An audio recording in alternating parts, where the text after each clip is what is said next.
mengatakan Gayus Tambunan berulang kali di muka sidang. Begini Bu, saya ini kan lulus tahun 59, jadi di zaman Bung Karno. Di zaman Bung Karno dan zaman Pak Harto dan seterusnya, bahkan di zaman Bung Karno itu menteri dipanggil dan dihukum.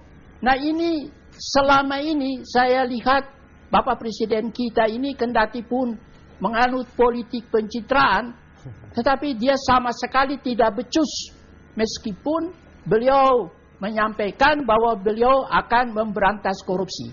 Saya kira itu hanya semacam lip service.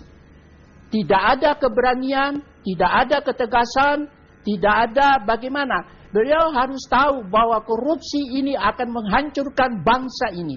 Dan kalau bangsa ini hancur, maka Bapak SBY akan ikut bertanggung jawab. Dan tercatat dalam sejarah. Saya kira beliau perlu mendengarkan ini.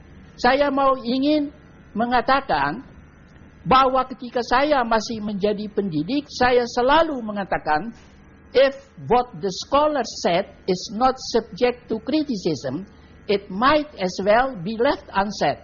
Saya ganti, if the president is not subject to criticism, it might as well be left unsaid. Kalau presiden orang tidak berani untuk mengkritik dan mengoreksi segala tindakan beliau, percuma saja. Lalu saya ingin menambah dalam hal ini, mungkin ada mulut-mulut usil yang disampaikan kepada Bapak Presiden. Apakah dengan mengatakan kebenaran kepadamu, aku harus menjadi musuhmu? Saya kira Bapak Presiden harus tahu bahwa korupsi ini akan menghancurkan bangsa ini. Bongkar semua malversasi, penyelewengan-penyelewengan di kantor pajak, di departemen pajak. Jangan hanya mengorbankan seorang menteri gara-gara ingin menjaga hubungan baik dengan politisi dan anggota-anggota DPR. Bongkar semuanya ini. Baik, Pak, tapi jadi ketika Presiden mengatakan saya menghunus pedang melawan korupsi, menurut Anda itu tidak benar? Itu omong kosong, Bu. Kalau orang di Amerika bilang itu bullshit. Oke, baik. Saya ingin kembali lagi ke kasusnya gitu, kasus Gayus sendiri, Pak Suding. Kalau misalnya memang situasi seperti ini, Gayus mengatakan ia terima uang dari tiga perusahaan mengatakan tidak memberikan uang, dan kemudian barang bukti atau aliran dananya juga tidak ditemukan. Lalu bagaimana? Saya kira untuk membuktikan ini tidak terlalu sulit menurut saya ya. Sudah ada pengakuan dari Gayus ya, tinggal PPATK menelusuri ya, lalu kemudian juga melibatkan BPK ya, lalu kemudian juga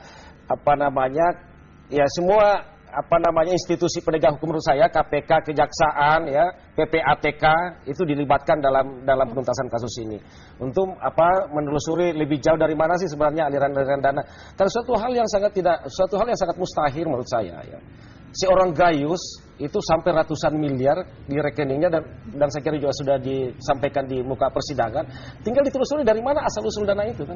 Apalagi tadi kita lihat gambar uang dolar begitu sebagai barang bukti, uang itu sangat mudah ditelusuri. Sangat mudah juga. Karena nomor serinya dolar rupiah itu nomor serinya kan sudah tercatat. Ya. Dari mana itu ketahuan. Oke, baik. Terkait dengan pasal-pasal yang dikenakan, Kejaksaan Agung mengatakan masih ada kemungkinan bisa memasukkan pasal penyuapan.